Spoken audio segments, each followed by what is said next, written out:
Hello and welcome to the Bulletin vlog. I'm Helen McGrath, Head of Public Affairs, and I'm joined by our Bulletin editor, Dennis Hall. Hello, everyone. We're back after a brief summer break, and as ever, here's your rundown of the big news. This is your bite-sized roundup. Dennis, your big hitters from the Bulletin, please.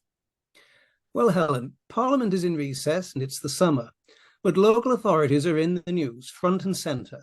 Cases about asylum arrangements, ULEZ zones, a challenge on taxi licensing from Uber, and a landmark case concerning procurement damages. But amongst all of this, I've picked out first for today a rare case concerning local authority constitutions. And this is the case of the Spitalfields Historic Building Trust and the London Borough of Tower Hamlets. Here, the Court of Appeal held that Tower Hamlets were entitled to make a rule that only councillors who had been present when a planning application had previously been considered could vote on deferred applications. I mentioned procurement.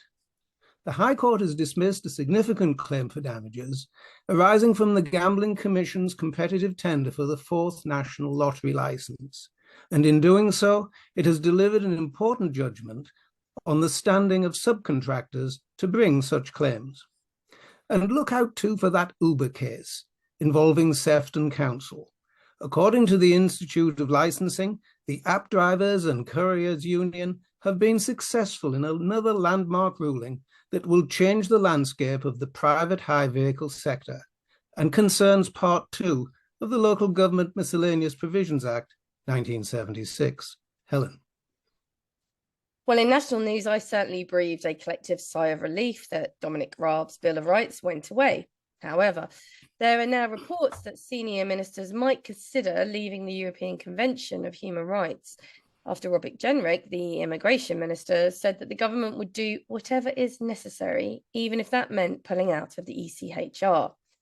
Now, the Law Society immediately responded by stating that small boat crossings by asylum seekers will not be tackled by leaving an extremely successful international agreement designed to protect individual rights and support political stability.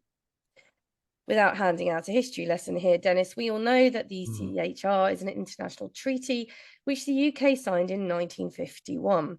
One particular landmark judgment made in 1979 concerns the UK and freedom of expression provisions.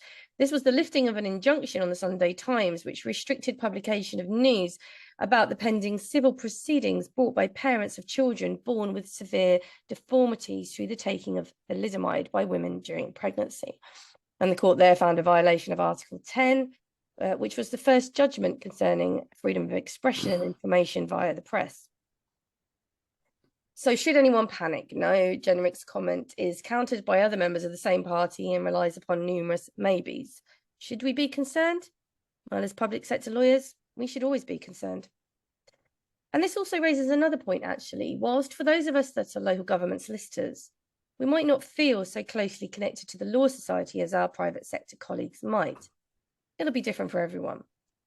But their position here should serve as a reminder that an internationally recognised body does carry weight and gravitas.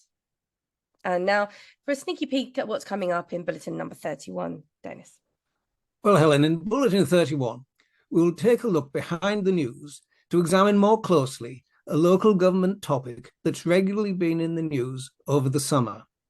The ULEZ decision on the London Mayor's extension of the existing low emission zone has led to immediate political reaction following the Uxbridge by-election. The Prime Minister has announced reviews, not just of traffic speed restrictions, but also low traffic neighbourhoods. But these are locally determined matters. So how will the government plan to impose restrictions on local authorities in future? And there's more.